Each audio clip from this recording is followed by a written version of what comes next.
Get online travel tips from Mr. Johnny Jet. Today on Call for Help. I hope these people can help me with my computer. Oh. A technician will be with you in 4 hours. 4 hours? You can upgrade for just $5,000. What? The Universal Serial Config board should be set to ID 6. I need that in plain English. Help! Leo Laporte at Call for Help. May I help you? What are you guys laughing at? Hey, welcome to Call for Help. I'm Leo Laporte. I'm trying to be a serious, announcer type. And they're going, welcome to the show, ladies and gentlemen, my pals, my buddies, Amber MacArthur and Andy Walker. Hey, Leo. Hey, good to see you. Hello. So what were you laughing about? I don't know. Random humor. Yeah, but you know what? I feel like a teacher in class. Nothing. Nothing. I like the color of your shirt, though. That's what you're mocking, aren't you? No, it's very. What would you call that? Periwinkle? Metrosexual. I don't know. Periwinkle. Maybe. Looks blue to me. I don't know. So what are you going to be doing on the show today? Actually, Mikey's here, and he just got a new Mac, and this is his Mac right here. Oh. And we're going to show him how to use Apple Mail.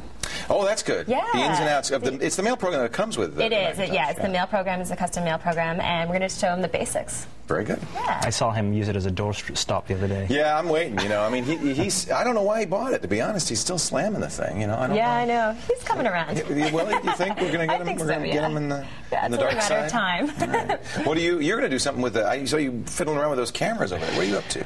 Yeah, I got a bunch of Wi-Fi cams in so that you can put a wireless camera anywhere in your house or in your office and broadcast it to the internet. Oh. So you can actually, spy on your cat, see what a goldfish gets up to, when they're, home alone. I've always wondered. Yes. I think they get up and they go and they take stuff out of the fridge. Oh, yeah. I think they do. And then Amber and I are going to test our musical knowledge. Oh, yeah. Name that iTune. Oh, it's a game? Yeah, it's a game. We're going to play it. For the Mac? Yeah. Oh, boy. Okay, I'm going to get my thinking pad on here. Now for something completely different. Thank you, John. And they're doing that because of you. You're wearing the King of Silly Walks shirt. Ministry of Silly Walks. Ministry of Silly Walks, yeah. Yeah, that's Got this from 80stees.com. That's got a heck of a kick there. I wish I could try. Yeah, I can't do that. You can't? No? Not quite. Oh, I bet you're right. All right, let's get to our first caller of the day. Here. All right. We have Rob from Ottawa, Ontario on the line. All right, Rob, let me see if I can just get over there. Oh, ow. I think I broke the table. Oh, sorry about that. Hey, how are you, Rob? I'm here. I'm good. Say hello to Nicola. Ciao, ciao. Let's see what we can do to help you get the most out of your personal confuser, Robert. Well, Leo, huge fan. Thank you. Yeah, I've been watching you guys since the beginning of ZDTV. Wow, there's people who actually take the day off work to be watch this show. Hey, don't say that. I could get in trouble.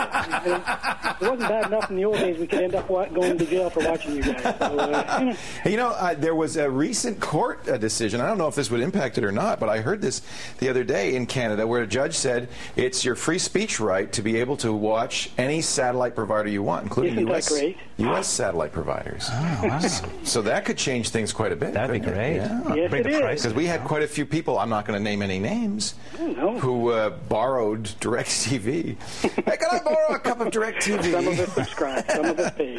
Good. I'm glad to hear that. Hey, what can I do for you, Rob? Well, I've got a question. Really, you convinced me a couple of years ago to take a look at the Mac again for the first time since the mid-'80s. Wow. And, so, kind of like the religious fanatic that all of us end up becoming. Yes. It got me hook, line, and sinker. Yes. And good. So I find a lot of my time I spend trying to espouse the benefits of the Mac platform to my peers.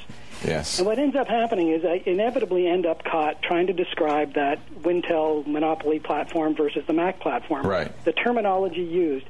And it seems as though the industry adopts the PC versus Mac terminology. Right. But I always end up with some smart act selling, well, isn't a Mac a personal computer? It is. And it should be called a PC, shouldn't it? It should be. Yeah. But nobody does. So I guess what we need is somebody like yourself, influential in the media, to correct us all, give us the term that is politically correct. Yeah. And help us out. So, okay, from now on, all Windows PCs will be called hairball computers. I like it. And all Macs will be called computers. Perfect. There's the terminology. Just to highlight the problem with these and make that appropriate terminology, yes. Had we used the actual eyesight that I've got available to me here on the Mac, I would have been able to see you. No, yeah, because we use... Sorry to say, Rob. Yeah. We use MSN Messenger for our connections, which doesn't work with. Are you using iChat AV? Yes, or Yeah. I can talk to people on AIM as well. AIM, the only Windows messenger that works with iChat AV is AIM, and that's actually right. you have to have the newest version of AIM. That's right. And we should, what we should do is get iVisit, because iVisit works with the iChat, rather with the iSight and Windows and Mac cross-platform. So that's probably what we should do. Yeah, because that's not right. That's not fair. You have a camera. We had this problem in the old Tech TV days, and we did. Here's how I'm going to spin it. We don't want to waste a Mac dedicating it to be in the netcam machine when we could be using it for real computing. Oh, that's good. Good, huh? You got to convert those people that you've got next to you. There is. The truth is, and I'm gonna really be dead honest with you. Of course, you know me. I do love the Mac, and you see right here, Windows. And the truth is that I use both, and they're both more alike than they are different. It's to Absolutely. each his own. Whichever you prefer, whatever you like. You like Mac, I like Mac, but it doesn't mean you have to use Mac. And really, if Mikey ends up, and I'm glad he tried the Mac, but if he ends up saying, I'm more comfortable with Windows, fine. I don't think there's anything wrong with that. We're all forced to use Windows the majority of our lifetime anyway, even though we do choose to use the Mac. And I think that even though, ironically, Macintosh predated Windows as we know it. You mean invented? It came out in '84, and Windows 1.0 came out, a couple of years after that. I think that really PCs are always going to be Windows. Actually, they're not Windows machines. They're going to be x86 Intel boxes. And no, they're not Intel boxes either because they're AMD. AMD. That's why we call them PCs, because it could be so many different things. And that's why it's called PC Magazine? It's not. Yeah. Okay. It's a Wintel. It's not Wintel, though, because it could be Linux. And it doesn't have to be Intel because it could be AMD. So what do we call it? Win Linux AMD Tel box? Confuser. I have a term, but I wouldn't be allowed to say it on Yeah, live don't TV. say bad names. This spawn of Satan. So actually, I think PCs and Macs, that makes sense. That's for the hardware. And then you say Windows or Linux and OS 9 and OS 10 for the operating system. I think that's clear. We're going to continue to use that terminology. A lot of people, for instance, say, why do you call them hackers, these bad guys on the internet? You should call them crackers. Because hackers are just guys who like to, I would include myself, and I know Andy would be in that category, bang around on computers and try to make them do interesting things. You're just hacking away. You're hacking away. That's not necessarily illegal or wrong or bad. But you know what? Everybody knows what a hacker is. And if I go and say cracker, people, I'm going to have to explain it every single time. Same thing with PCs. Everybody knows what I mean when I say PC. And you know what? Language is about communication. Well, now that you've made that as clear as mud, and you've come out, I can now point to you as my point of reference. That's right. Say, Leo that is the says correct terminology. It's a PC because you morons think it's a PC. No, don't say that, man. Now I'm really getting in trouble. They'll edit that out that's later. I'm a believer of using language that people understand. Why obfuscate things? What does that mean? Anyway, thank you, Rob. I thank you for the call. Thank you, and I wish you all the best. And I hope you do grow back into the States, but never leave us. We will at some point, but I do want to say that every single caller today is going to receive a free Star Trek communicator, courtesy of Captain Kirk. So just hang on there. We're going to get your address. No, I'm just kidding. Look at that. That's a silly thing. Our director, Steve, brought that in. He got this at a Star Trek convention. Gotta get us out of here. Yeah. So we're going to beam up to a little commercial break, but when we come back, our newbie Mac user, Mikey, is here to learn all the basics of his new iBook. He's holding on tight. He's gripping his Dell tight. Well, maybe we can pry it out of his hands. We're going to show him a little bit about the ins and outs of Macintosh with Amber when we continue. Stay right here. Johnny, give me that power.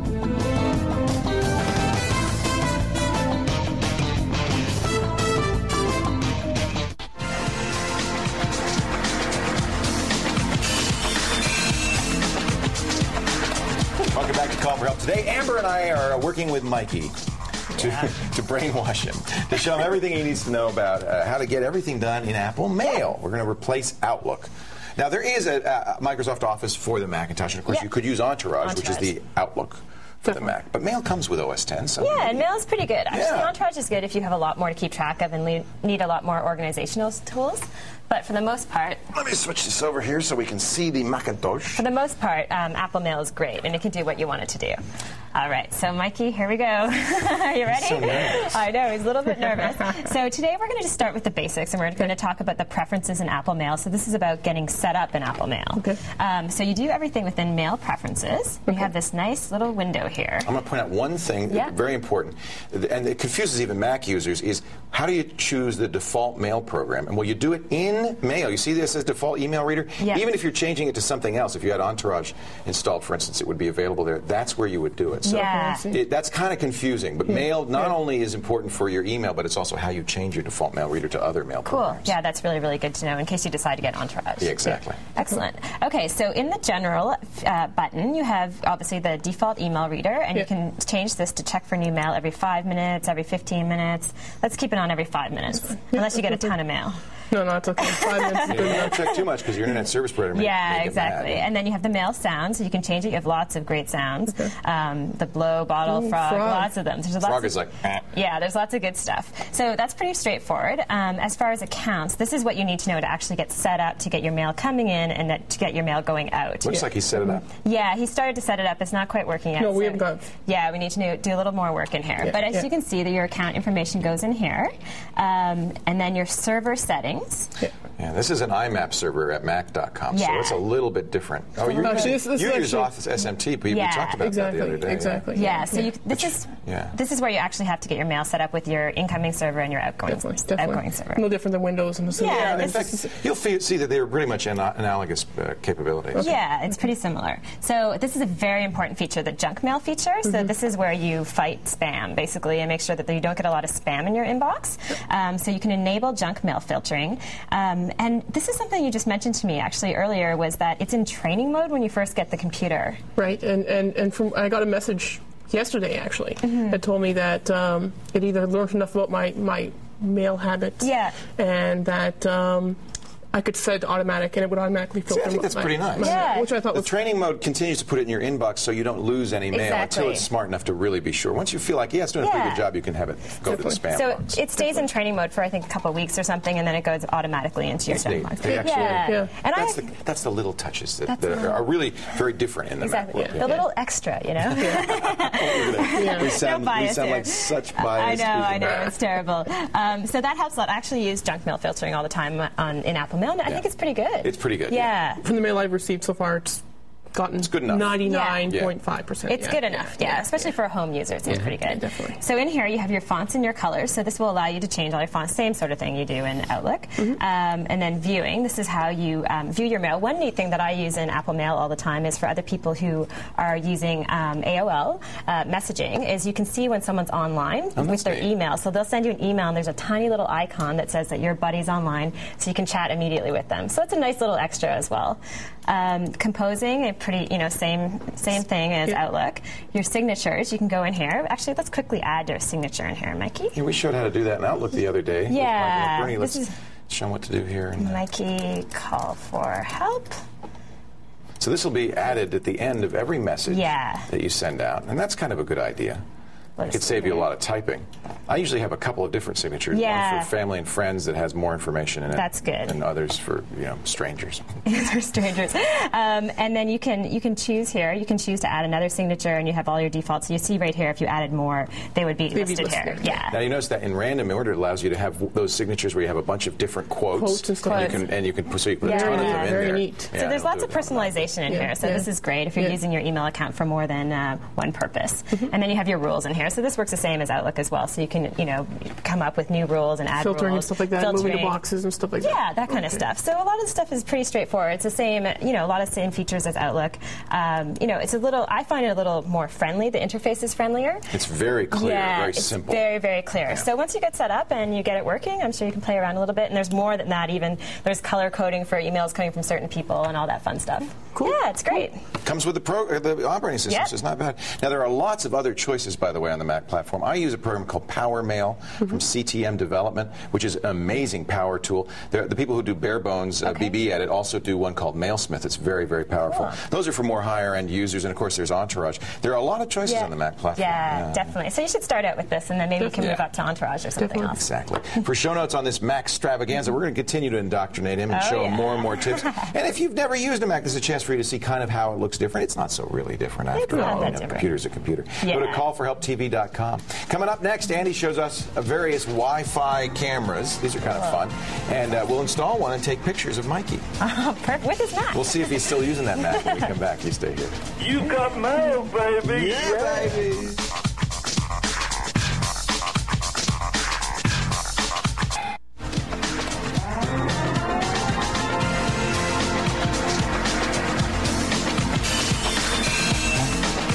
Welcome back to Call for Help. If you have a wireless home network, you can use cameras via that wireless network for security. Maybe a baby cam, a goldfish cam, just to keep an eye on the part of a house. I had a listener or viewer who called and was getting graffiti artists painting on the side of the wall, and he put a camera right there to catch them in the act. We're going to get the Cyberwalker to give us the 411 on this hot topic. Security cams are one of the fastest growing segments right now of internet cameras. They are. It's amazing, actually, one of the most useful applications in a home network. Yeah. You know, let's plug a camera into it and let's transmit video across the network for sure. I brought two today. Now, this is one you've been using for our fans who are watching the kind of watching the show in the background. Huh? Yeah. Yeah, this actually sends a lot of pictures, like one every second. This is, you can send it up to 30 frames a second with 20 connections. So that's real time. So it actually has a physical, like a web server inside the thing, and it broadcasts the image out at 640 by 480. You know, it's a full screen. Now, does this blue light mean that it's online, or this is the data going out? So the blue line is the connection. So there's people actually watching this right now. That is actually, the camera's ready to transmit. Nobody's connected to it, but you'll see the little something to look at. Hello. You'll see. Hey. Let me turn on the turn it on so that you'll see what happens when somebody actually connects to it. This is from Axis. Axis. It's called this 506W. Now you do have to have a wire because you have to plug it in. Yeah, power. Unfortunately, you're all going to need that. All going to need that. But yeah. Oh, look, there it is. If you punch up my computer. So we're actually looking at the image as it's being broadcast. Let's get a picture of Amber. Let's see, where is she? Camera's got it in the way. Camera in the way. Well, I get a picture of Mikey. She's kind of over here. I'll lift it up and get a picture of her. So this is kind of cool. So you can actually put this on a wall, or as we've done, we put it. There she is. We put it on the over on the set by Amber. Yeah. And people can see us doing the show. It's actually been so busy that people are complaining they can't get on because there's only 20 potential connections on that device. Right. Then that's because it's a web server itself. I mean, it can't handle more than 20 probably. Oh, that's right. Let's get a picture of Mikey standing in the dark. This is kind of cool. I'll get a picture of you. And what's neat is because it's sending, how many frames a second is this sending? Right now it's set for 20 frames a second. So that's pretty good. It's almost full motion. Yeah. I mean, I turned it down just so that we can improve the bandwidth coming in and out of the studio. Right. But one of the neat things about this particular camera is you can actually adjust your router to actually broadcast out on the internet. So what I've done is looked at the IP address on our router here in the studio, and I've aliased it to cams.cyberwalker.com. So when people go to cams.cyberwalker.com, they in fact get sent to this camera, that's right, which is serving them the images. That's right. Wow. Exactly. That's amazing. Which is good. It's you know, when these cameras first came out, they were really big, and they ran about $600-700. Yeah. Now they're this one's I think the smallest on the market as of today. It runs about I think it's $350. $300 US. It'd be a great security camera. I mean. The image size is big and the quality is very good. You can really see what's going on. That's right. Has some great settings inside it too. Now, can I steer this on the net? Can I say, point over there, look over there, I want to see something over there? No, you're stuck with the direction from that. So you have to come downstairs and point it. That's right. However, there is this one you can steer. This is a D-Link camera. It's called the DCS 5300W. And you steer it with these things here? Yeah. It's like joysticks, don't they? No, these are the antennas. But so this one you can actually set up in a similar manner. It has audio too, and the controls on the web page actually allow you to move it. So if I'll just simulate it. Neat. Let's turn the power off on it because when it resets, it actually moves. It does a little thing. Yeah. It goes a little wake up. So it goes to the left, goes up, calibrates itself basically. Oh, I see. Now when it goes all the way over as well. Right. This is kind of neat. Yeah, now you pay a little more, I would imagine, for something like that. Yeah, it's about $100, $150 more. Okay, it's about $300. But $450, $500, somewhere in there. Okay. That's cool, though. Look at that. Yeah. The great thing about this is it has sound on it, so you can actually broadcast sound as well. So careful with my antennas. Oh, sorry about that. It's very good. It's very sensitive. Relatively easy to set up. You know, you need to know a little bit about networking, especially if you want to broadcast it out on the internet. You kind of got to understand DMZs and ports. To get it through the router. To get it through the router and out onto the internet. Right. And, of course, very, very subjective to the amount of bandwidth that you have going out of your home. Right. You know, most people have about a megabit coming in. Right. And about 128K going up. Yeah, so you it's can't about really, a tenth or... You can saturate your connection very easily. That's you know, but mostly I think people will use this on their LAN. They won't send it out on the internet, but they'll actually use it on their home. Yeah, you could use it as a baby cam. Right, I'm just in the other room and I'll be able to see this. Yeah. Hello. It's also a fine phone. That's right. Hello, hi. Hello, Mom. So, yeah, I mean, those are the applications. I think ultimately what's going to happen is you'll get plug and play. A lot of these, they support what's called UPnP. I think you will get a generation, probably in about a year, maybe two, where you plug it in. It just works. And I say, wow, I see it. Yeah. They were talking about doing versions with batteries, so there's absolutely wireless. Again, you have a problem there because you've got to replace the battery. You reduced in terms well, you know, if you have a functionality. light, I mean, people have security lights on the wall and they give it power. I mean, that's not such a big deal. It's the networking that's a little bit more complicated to add. So you probably already have power on there. In fact, you could just replace one of your lights with this. Yeah, there is actually like some sort of security connector at the back for security systems. I've never actually installed one. So of you these. had a more elaborate security system, like burglar alarm or something like that. And it could be powered off of that, I suspect. So, cool. You know, and again, you know, these are 640 by 480 or 320 by what's the math there, 240 type of resolution. So it's full screen on a monitor, but you're not going to get high resolution megapixel, you know, images off this if you decide. One of the fun things about the Axis camera is it has a screen capture button. On the software. On the software, so you can go click, you get a frame, you can right-click and save that. And in fact, that's what they were doing on Leoville. Was you know, we were scratching ourselves and they were funny pictures. You know, it was embarrassing. But anyway, very cool. Wireless cameras, they're all the rage now. You see them all over the place. These are just a couple of the models. If you want links to those products or more information about them, go to callforhelptv.com. All you got to do is call for help. It's time to tune into the tech tune of a different color. Another call for help right after this break. But first, it's our call for help quiz. You ready to do it? Yes. All right, here's our question of the day. Where does Windows store configuration settings? Now, you better know this, because we talk about this all the time. Of course, it stores them in the registry, the CD-ROM, Excel, or with its cache. I store everything with my cache right here in my wallet. You get to the website, give us your answer. We'll talk about it when Call for Help continues.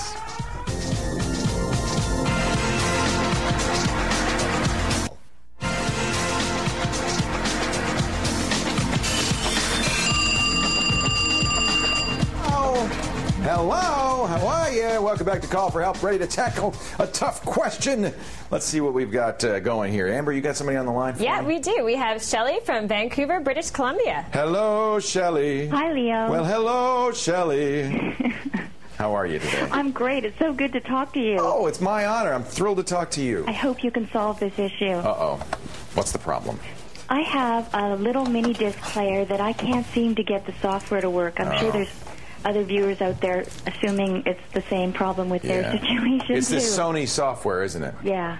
Just makes you crazy. It does, and I wish I'd read all the posts on the internet before I bought it. Yeah. Well, I like MD players in many ways. They're very cool. This is one of them. This is actually this is not a net. You have a net MD, or you have this new high-speed MD? No, I have a net MD. NetMD. It's actually a little old. Yeah. They now have a new super high-speed USB 2 MD. But the whole idea of this is these record on little discs. They're like floppy discs.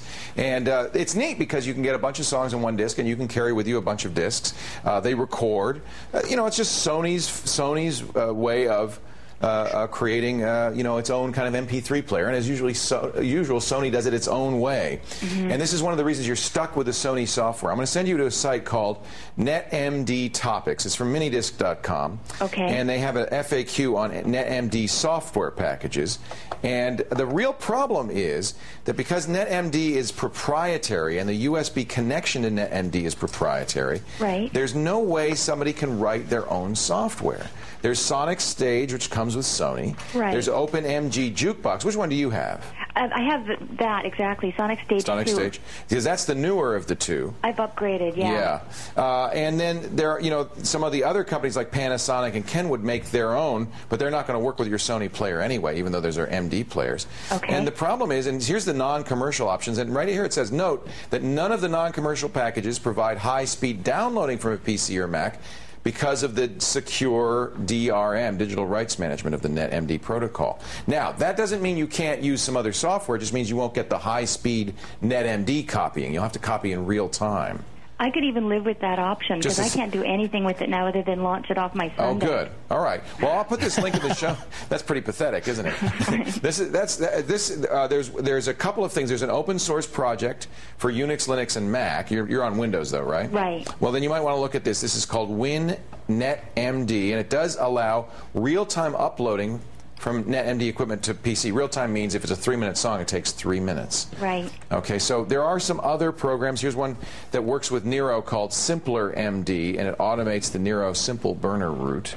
So there are some things out there. If you go to minidisc.org and look at the NetMD FAQ, they'll have links to some of these other programs. So you do have some choices as long as you're willing, to do basically what is in effect analog copying instead of the high-speed USB copying, digital copying. Well, that I could do. Thank you. Yeah, so this is better than nothing. It is. Thank you. And I'm sympathetic. If you go on the websites and you see there's a lot of Sony NetMD owners who are just really unhappy with Sonic Stage. And I have to say I'm one of them. Yeah. Yeah. Too bad, because the product's a great product.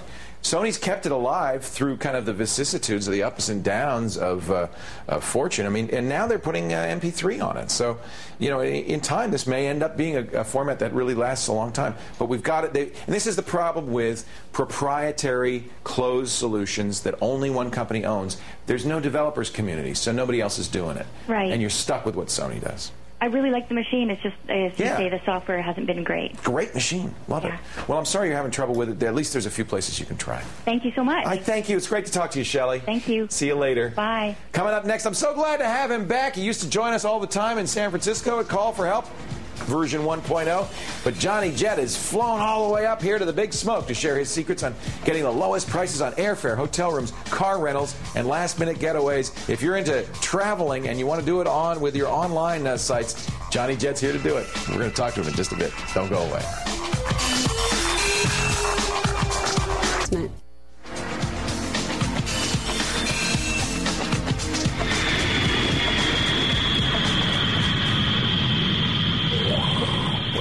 Whether you travel 5 days a week or once every 5 years, Johnny Jett can save you money. Johnny Jett's on the go all the way up here. We're so glad he came up to Toronto to give us his top tips for traveling. He's the author of course, this great book, You Are Here, Traveling with Johnny Jett, and JohnnyJett.com is his website. I guess you were a frequent flyer yourself in your other life. Oh, yeah. And became an expert traveler just out of self-defense. That's why I did it. Yeah. I was so sick and tired of sitting in the back of the bus, middle seat, having the worst food. That's me. And That's my life watching story. These guys cruise right by me, no line. There are secrets, aren't there? Oh, yeah. You have your own phone number to call. There goes the book. Yep. That's a good book for dropping. It's nice and solid. So let me ask you, this is your first time doing a TV show up here. You always used to do it with us down in the States. Yep. You've had to look at different sites a little bit. It's been because you can't just use the U.S. sites for traveling. Yeah. Has it been different? I didn't know that when I agreed to this. I spent a lot of time trying to figure out. It's a really different. I'm sorry. It's a whole different system. I'm sorry. Well, let's first show your site because that still works, right? JohnnyJett.com. Oh, yeah, JohnnyJett.com definitely works. And we actually, since the last time I've been on, we added a couple new search boxes. One's the flight search. But for Canada, it doesn't really work too well. Because it's going to give you U.S. sites. So for Canada, you actually need to go into each individual website. Okay. Which I have a whole list of them. You do have lots of links. And before I buy air tickets, I always go to JohnnyJett.com. Yeah, because I'm looking for those deals. Well, that's how we stay alive. Yeah, I'm looking for those deals. But the hotel searches, you can put in the city. That'll work. What's great about this is because every time you go to one of these travel providers, you need to put in the dates and the cities. And I hate that. It's such a pain. So this does it for one? This does it for one, and the next screen will be 11 different providers. Oh, let's do it. I just want to see. So let's just try. I'm going to be back in Toronto November, when is our next? 16th. 16th? November 16th. We'll be here on the 15th, the night of the 15th. 15th through the 19th. Well, I just put the 5th, 16th in, so let's just try that. Let's just try that. Okay, let's try it. So then you hit search. And so now that's going to show me all the hotels, but it's not just one site, it's all the sites. Correct. It's 11. Cool. Look at all the different sites. Travelocity, Orbitz, Hotels.com. Now, if you're on a high speed, you can click them all. and then hit check, and it'll just be a bombardment of Does windows. it compare them all? It does, but if I do it now, I'm going to ruin everything I just set up. Okay, don't do that, but we now know that you can do that. But that's great. I did it last night. Yes. For a hotel down by the Sky Dome. She stayed at the nicest hotel in town, which I don't stay at because it's too expensive. Nice. Holy cow, you stayed at the beautiful Fairmont. Yeah. That's really nice. Oh, it's really, really, really beautiful. And they give me a suite. You got a suite? I'm not going to ask him how much he paid. I bet he paid less than I'm paying. I'm paying cheap. Yeah. But anyway, I tried a hotel search for Toronto, did the Sky Dome. So you wanted because you wanted to be in the air. Oh, yeah, the Renaissance. I just tried it out because that's famous. That hotel there. Yeah, that overlooks. You can watch field. the ballpark. Yeah. Anyway, the prices varied from dull right now. From $199 on Hotels.com, Travelocity $162, Orbitz $162. But there was one on this here, Click International, $97. So there you go. And that's by half. That's the key to all of this, is that the same person sitting next to you on the airline in the same flight, same destination, may be paying a quarter of what you paid. Same thing in a hotel. And you just got to know these secrets. It drives me nuts. Show us some secrets. Okay, so here are some more secrets. Okay. Let's get out of this. Okay, so here's the flight I was trying to do, Toronto to Los Angeles. Expedia.ca. Expedia.ca, there's Travelocity.ca, Destina.ca, iTravel2000.com, TravelCuts.com. These are all Canadian websites. Right. Anyway, so here's the Expedia one. It says $434, the lowest. Right. You download Sidestep. You can go to JohnnyJet.com. We have a link right to it. This is a free program? It's a free program. It takes 2 minutes to download. It does not work on Macs. Okay. But it does know where you are right now. So what it's going to do is look at the fields on the Expedia site and find other prices from other vendors? Exactly. All over the world. I keep forgetting to use this. And it's a little bit of a slow connection, but okay, I just did it a minute ago, yeah. And it came up to $325. So you got over $100 off. Oh yeah. By just doing that little sidestep. We'll come back to this since it's working. Okay, it's gonna search. Let's show some other things. Here's a website, a great website for if you're a Canadian or American. Okay. Smarterliving.com. Smarterliving.com. Actually, we have a link right on the homepage to right it, right at the top. Okay. It's to search last-minute weekend fares. See, that's where you get a good deal because those unsold seats are worthless to the airlines. Right, but if you need to go to a place... And you got to go now. It's good, but if you know way in advance, you don't want to wait to the last minute. So is this better for, this is last minute? Yeah, so this is, for, let's say you want to go this weekend to Chicago. Yes, I do. From Toronto. I do. $106 round trip. Now that's a good deal, right? That's a great amazing deal. Yeah. I priced it out for a normal ticket. It was like $400 from Toronto. Wow. So, and that's a round trip, and that's on American. One thing I've noticed, the airlines really give you better deals if you are willing to go through their hub cities than if you're going direct, right? Well, nowadays they want you to go. There's a lot of low-fare carriers now. Canada has WestJet. WestJet's cheap. Jets to go. Yeah, and we have JetBlue in the States. Oh yeah, and Southwest. Those are really, and Southwest is profitable. And Song is a Delta's new carrier. I rode that last week. How's Song? Do you like it? I really liked it. I flew from New York to Florida a couple weeks ago. It was $59 one way. Is TED United's new airline? Is that a low-fare airline also? It is too. I've been on TED, and it's nice. They have new planes, but they don't have the entertainment system. The amenities aren't there. Like JetBlue and Song have really nice live in your TV. Seat. I love that. It's free.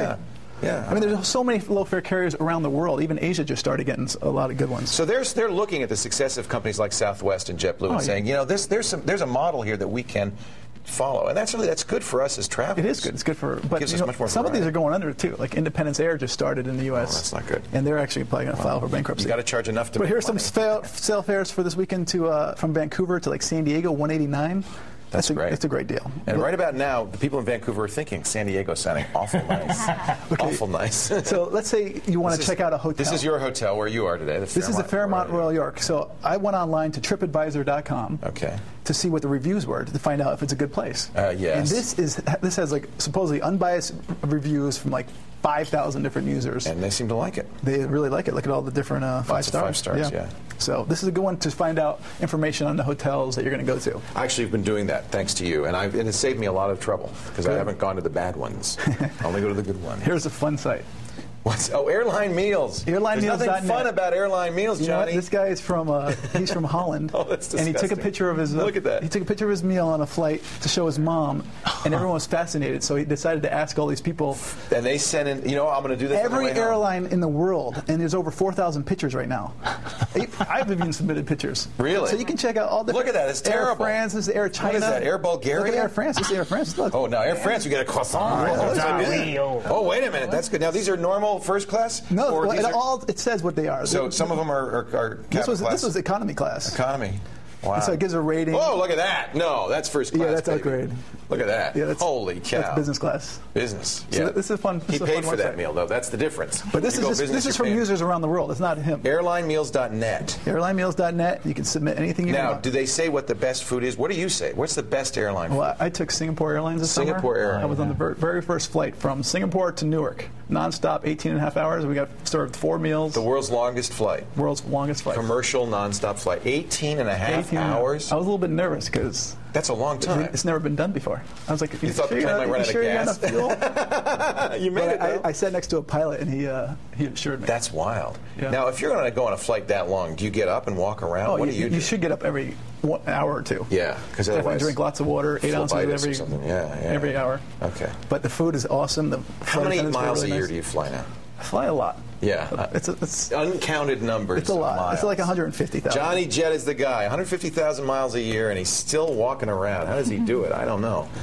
This is the book. If you want to, know more about getting the best travel deals, you are here traveling with Johnny Jet. Go to johnnyjet.com, his website, and the new book's going to be out soon. You can get the new book there, too. We're working on it right now. Johnny, I want to thank you so much for coming up here. I know you didn't pay anything for the airfare, though, so it's okay. I did. Did you? Yeah, but it was you had to buy your ticket? It was cheap. Okay. Hey, don't go away, folks. One more chance to answer our quiz question of the day, which is, where does Windows stick those configuration settings? Is it putting them in the registry, the CD-ROM, Excel, or does it keep it, as I do, in its pocket with its cache? Go to the website, give us the answer. We'll talk about it when Call for Help continues.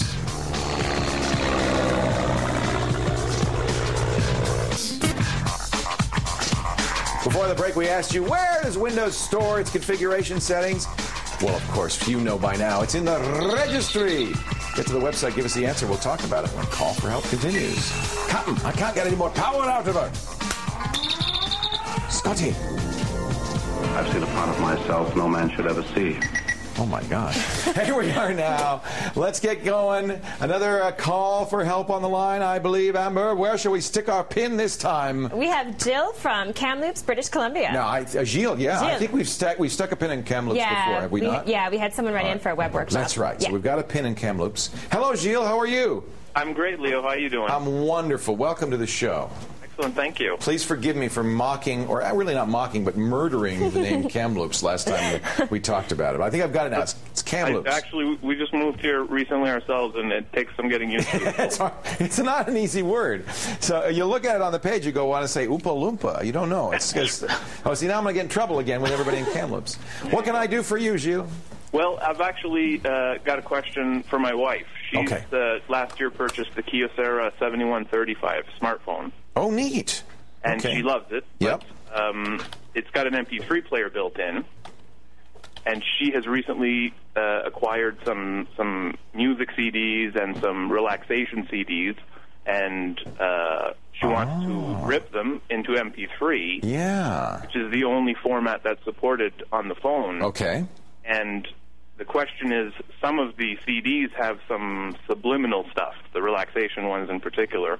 And she was wondering if, when she converts it to that lossy format, if some of that subliminal information would be lost.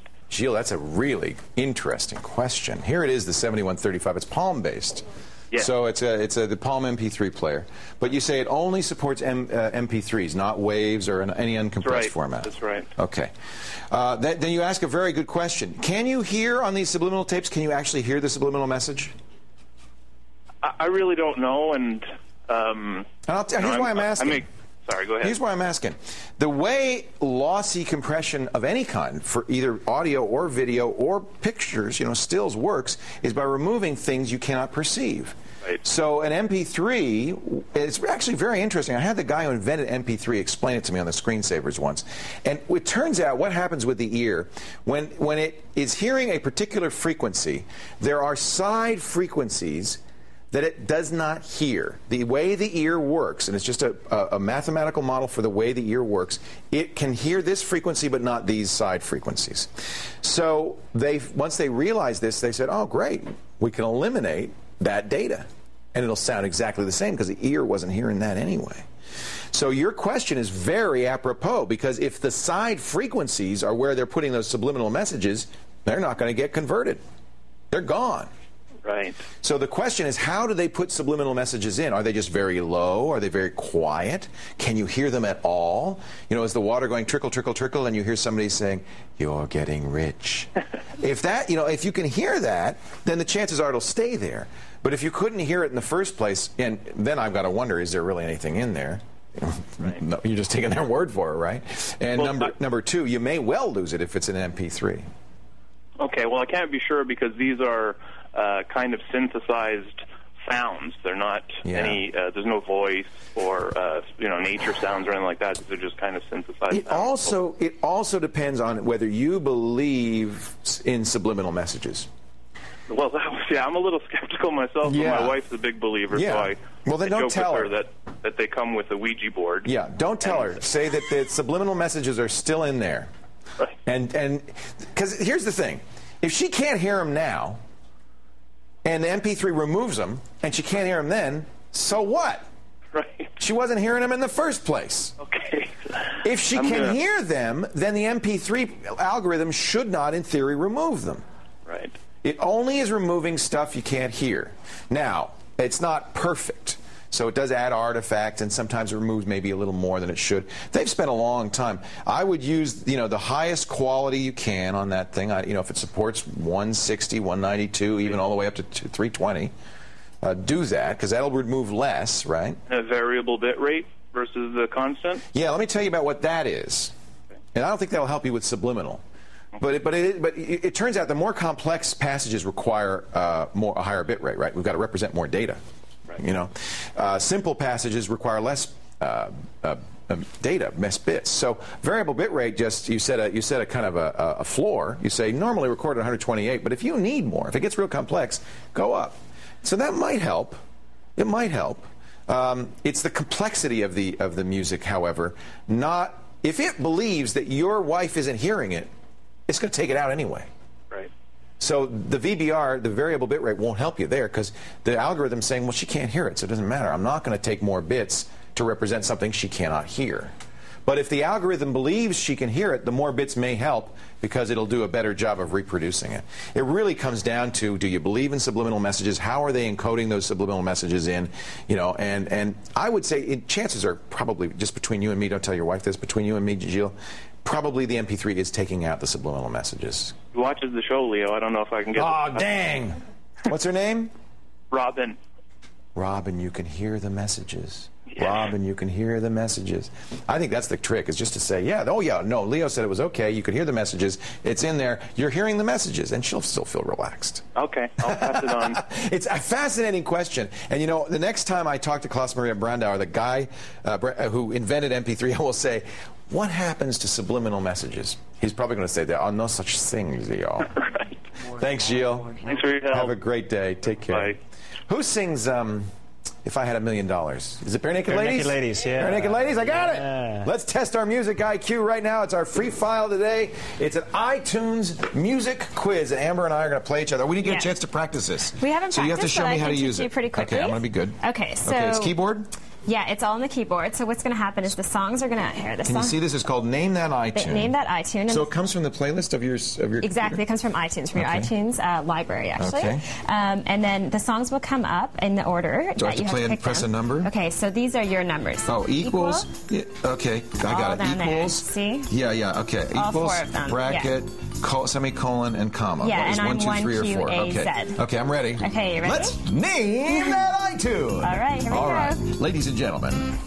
Okay. Oh, we have to listen to it. Yeah. So don't make any strange music.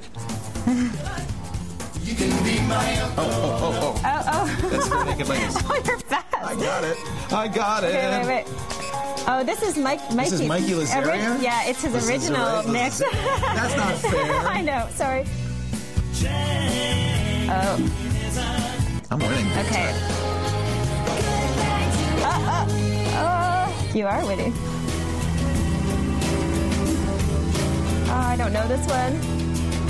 Guess. See, when you guess, you lose points, so be careful. Don't guess. Yeah. Merited a mister if Henry had called him my name. What the heck is that? Yes, it would be. That's a audio tape, yeah. You can be my I don't know. I like that song. Okay. Are they really bare naked, though? No. This one. Oh, listen carefully. It gets mad at you when you don't pick the right I did. one. I got it wrong. So this is cool. So this really is a test. Now you're using your own music, Yeah, so you should know. I know. But if if you're playing against somebody on their own machine, you're in big trouble. Yeah, you're in big trouble. So is What a Good Boy? Yep. Well, I got it wrong. We got it wrong. Now what happened? Is it over? I'm not winning so much anymore. Yeah, I think we're done with that game. So I beat you 6 correct to 2 correct. Yeah. We both got 2 wrong. Exactly. That's pretty good for an old guy. Yeah, so it's not so bad. Yeah, not so bad. But it's kind of a fun little game. That is really fun. Yeah. I had way too much fun, actually. You can actually go through and you can pick up to, the games can be up to 100 songs. Really? Yeah, you can pick up to 100 songs, and you can play by yourself, so you can practice. I practiced a little bit, but... there's a game on the iPod that you do the same thing. What's that called? It's just part of the iPod. I don't know if they have a name. Okay. I'll show you. We'll show you in the... I have my iPod over here. And it's very similar, but you can only play yourself. So this is kind of fun. This is kind of fun. Yeah, Mikey and I played probably 5 or 6 games. And did you beat him? Yeah, I won every time. This is his music. Well, let's see.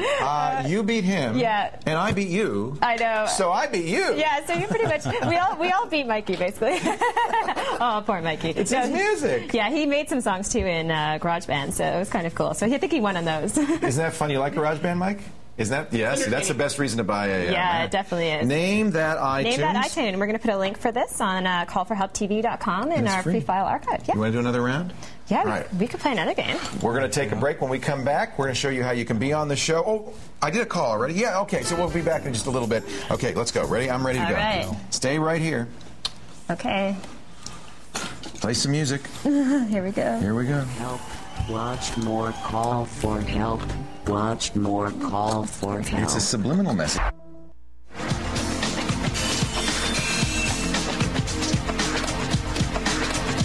I know Eye of the Tiger by Survivor. All right, so we were talking about that this game is also on the iPod, and you know what? You asked me what the name of it is. It's got a really good name. It's called Music Quiz. Music Quiz. So what it is? Okay, you play the game Music Quiz. I'm going to start it now. It's going to spit up, and it picks something from your Fever. And ironically, we were both making... Oh, I don't know what the heck that is. Okay, let's go. I'll find something that's Quincy Jones. Oh, that was from Thriller. Oh. Okay. Let's have another round for the break. That's it. What are you doing now? You're going to make fun of my music. You're going to make fun of my music. That's your countrywoman, Joni Mitchell. Oh, yay. When you have a lot of music on here, you could have some bad stuff. Yeah, I'm sure. Like most of it. I play this on the plane, actually. It's really fun. It's harder than you'd think, though, because you only get the first few... actually, they take a random. They don't take the beginning, just a random part, and then just a few seconds. So you don't have a whole lot of time in here. How many songs do you have on that? Let me see. I think about 3,000 or 4,000. It's a 30 gig iPod, but you know what I have on here is a lot of books. I think that's. Oh no, that was Quincy Jones. Yeah, that was a mistake. I bought the Thriller 20th anniversary thing, and it's got Quincy Jones. You have great taste in music. You like that? Hey, it was the best-selling album of all time, dude. Andy likes 80s music. Do you? Oh yeah. What's your favorite band? Duran Duran, of course. Not ABBA. Not Duran Duran, really? Yeah, but actually I like the Wedding album in the 80s. Hungry Like a Wolf. Yeah, I know that was 80s, but in the 90s they had the Wedding album, and it was fantastic. Oh yeah, when they were really good. I'm sorry, I don't know what they sound like now. Yeah, What's your favorite group? My favorite group is probably I like Macy Gray. That kind Macy of Gray, yeah, you saw her, didn't you? Yeah, I saw her at Packbell Park in San Francisco. With, Dave Matthews. That's cool. Yeah. And I like Aaron Carter. Yay. Right. I want candy. So if you want to join us on the show, we'd love to have you. You don't have to talk about music or play a quiz or anything like that. All you have to do is go to our website, callforhelptv.com, and click that button, ask a question, fill out the form, and we'll get you on the show. We love your calls. We're so glad you watch. Remember, if you've got a problem with your personal confuser or personal MP3 player or whatever, don't whine, don't moan, don't yell, don't give it to Amber. Just call for help. See you later. Live long and prosper. Live long and prosper. Live long and